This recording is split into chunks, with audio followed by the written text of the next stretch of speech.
I think Australians need to prepare for higher interest rates. With inflation being as high as it is and with interest rates as low as they are, we thought it was important to take a decisive step to normalise monetary conditions, and we did that.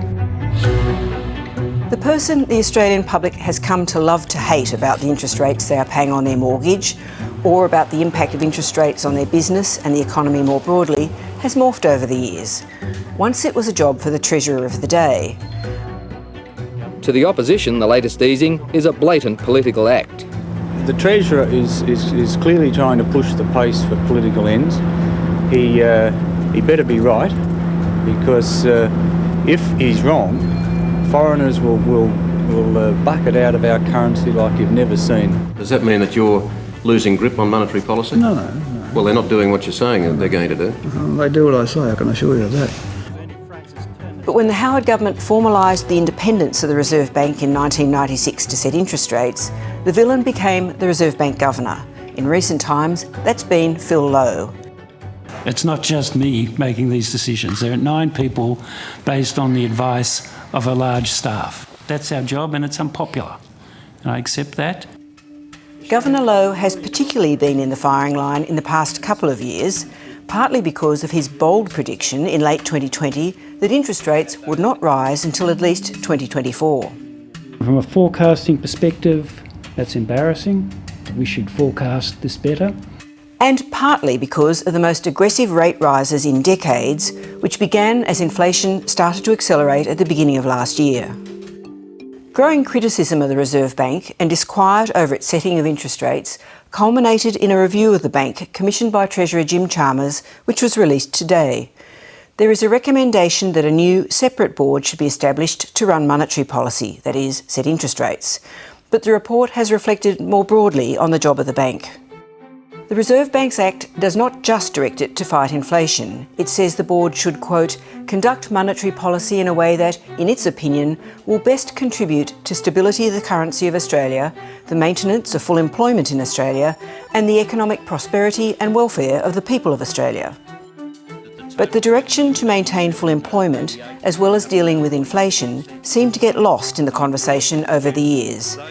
An early proponent of a formal inflation target was John Hewson when he was opposition leader in 1990. It never worked the way I thought it might. I mean, not all the price measures were included. For example, property prices, share prices, asset prices were excluded, and that's where the initial booms came from, low stimulatory monetary policy, and the target stayed fixed. Wasn't flexible, wasn't adjusted in the context of economic circumstances. The review argues the bank has been much too concerned for too long about the possibility of surging wages pushing up inflation, and not focused enough on other pressures on inflation, like asset price bubbles or the sorts of price shocks that have come from the war in Ukraine. It argued the bank did not seem to be well enough briefed on what was happening in the labour market. The Treasurer moved to address that issue today with the appointment of new board members, including the former President of the Fair Work Commission, Ian Ross. The Secretary of the ACTU once held a permanent spot on the Central Bank's board, something that changed in the long period of coalition governments. I think that workers do deserve a voice around the Reserve Bank table. The Reserve Bank's been expecting wages to rise for years because they keep thinking unions are about to get powerful, and they keep thinking employees are going to be successful at negotiating wage rises. But much of the review goes to the internal culture of the bank and to the way the board works. The bank was once renowned for its vibrant internal policy discussions, which actually centred on morning tea, a place where everyone from the governor to junior researchers would debate economic ideas. I came into the bank as an outsider, of course, as visiting economist in the international department. I thought one of the saving graces was the morning tea, where we all sat around and discussed the issues of the day, broadly within the bank, more broadly in the economy. And so we had some pretty interesting discussions. But that culture seems to have changed. The review of the bank notes a more timid culture these days, with staff reluctant to voice different opinions from their bosses. Perhaps more significantly, the report argues directors from outside the bank who sit on the Reserve Bank board don't have enough opportunity to challenge the advice given to them by the Governor and his staff. In order to get the best possible decisions, you need the best possible combination of expertise, the ability for those views to be tested in a constructive and collaborative way. The idea that the board members sit there meekly and accept the recommendation that I put to them is very far from the reality that I've lived as the governor.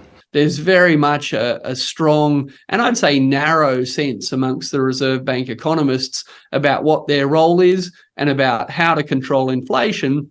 And unfortunately, that strong, narrow view makes it hard for us to debate other alternatives. There are other ways to control inflation than just jacking up interest rates on young homeowners. Some critics argue this review doesn't address the fundamental question of whether an inflation target is the right approach. There's no real attempt to resolve whether the current framework is a good one. Just a general view, I guess, that inflation targeting around the world has worked well, which I find fairly implausible, and particularly since the GFC, inflation targeting has been more or less on life support in most countries in the world. So the degree of complacency, I think, about current monetary policy that's shown is misplaced. But for now, the RBA and its governor have considerable work to do in rearranging how they work. I think it's true to say that from a number of perspectives, the current oversight arrangements of me as the governor for managing the bank fall short of contemporary standards.